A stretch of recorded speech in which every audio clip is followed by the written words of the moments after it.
Hello, all you wizards, witches, and magicians. This is Laura Campagna, the Wednesday Witch, and I'm here with your tarot forecast for eclipse season.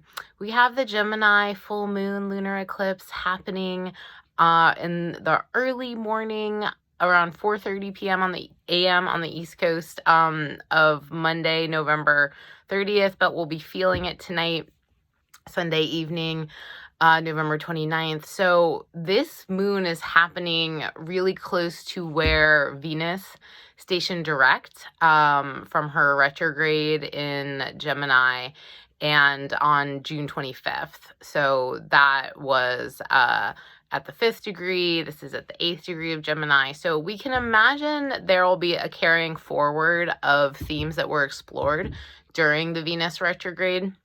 And Venus entered Gemini in early April and then stationed retrograde around May 13th and direct on June 25th. So that whole time, there was this really deep exploration of the themes and concepts of Gemini, which include friendship and being beheld and active communication and really feeling like one is authentically witnessed, and also delight and play. And for many of us, this has been a year without a lot of connection with friends and delight and play.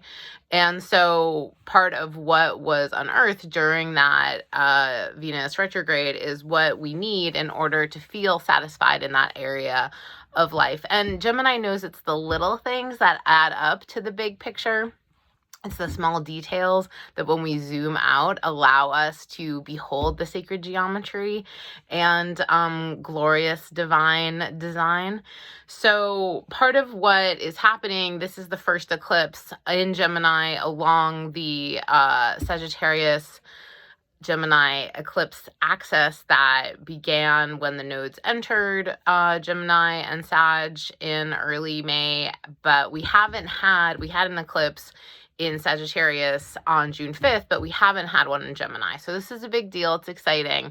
And when I asked the cards, what's going on, the Ace of Wands came up, reminding us that where we're starting from. This is still Sag season. The South Node is in Sagittarius, so there's this purgative kind of releasing, letting go quality. This is a very somber holiday season compared to most, with Jupiter in Capricorn. And, the beautiful thing is that we're really being encouraged to appreciate what we already have and not think about what we need or what we want or what we're going to get or how much we're going to show off and display, but more just thinking about, okay, health, that's actually the basis of everything. And if I don't have that, or my loved ones don't have that, nothing else matters. None of the flashy stuff really counts. But the Ace of Wands is letting us know that, yes, this is still Sagittarius season. There is still an activation, a spark, something powerful that wants to come through. And where we're at is the Hermit card, which, isn't that just how 2020 has felt, that we're walking alone, but the lamp and the light is so bright. And that's really what we get in Sagittarius season. It's the end of the fall. It's the mutable fire sign that kind of sweeps away and cleans out the stagnation and the intensity of Scorpio season in the autumn.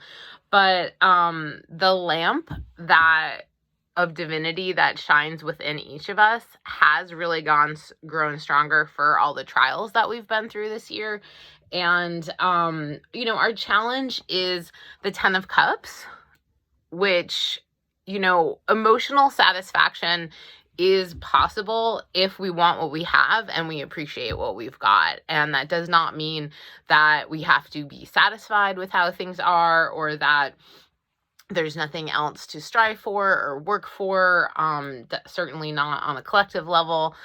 There's still so much more, but just really feeling filled up by the abundance that exists, even if it's more meager or humble or small than in previous years. And the Prince of Cups, the Prince of Wands was the final outcome, which I thought was so interesting because, again, this is Sag season and it won't be denied, even with Jupiter in its fall in Capricorn. And, you know, we're blazing a trail. And when we think about letting go on a spiritual level and the transformation that's possible with the South Node, is quite scary, actually, because it can really take from us on a very on an intense level that we're not willing to give things up.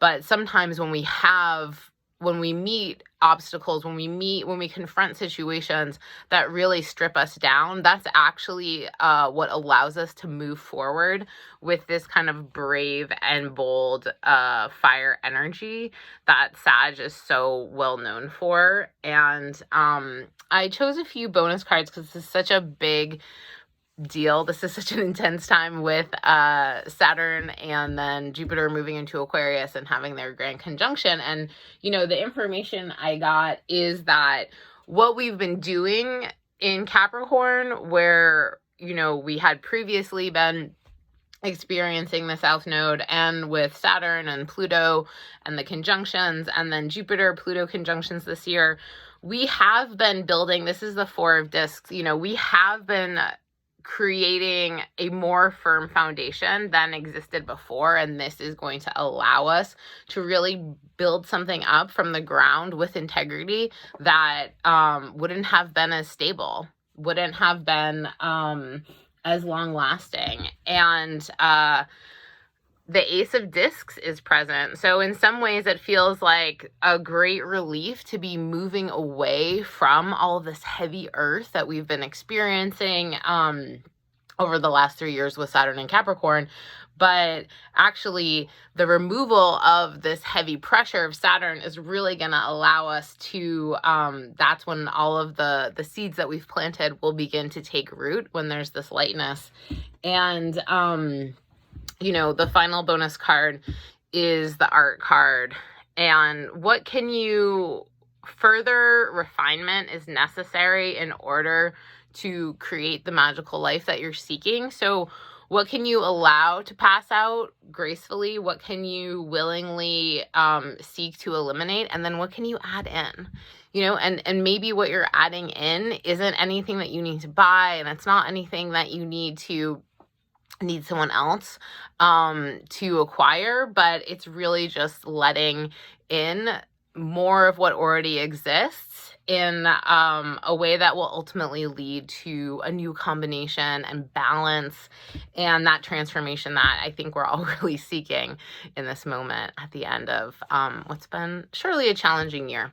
So I'm sending you so much love. The Sagittarius new moon eclipse is happening on December 14th. So I think from now until then, we'll really see an activation of all of these themes. But, you know, there was a lot more fire in this reading than I expected, and I think that's probably also because Uranus is activated.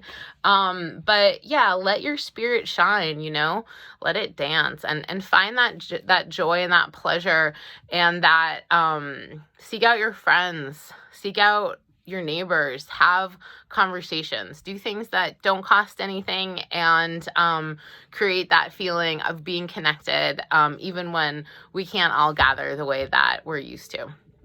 So wishing you so much love and warmth and joy over the coming weeks in this eclipse cycle. And yeah, more will be revealed, and we'll get through it together. So I'm also having some small business sales right now. If you use the code SAGSEASON, you can get 20% off my magic mists and gift certificates to give readings or healings to those you love.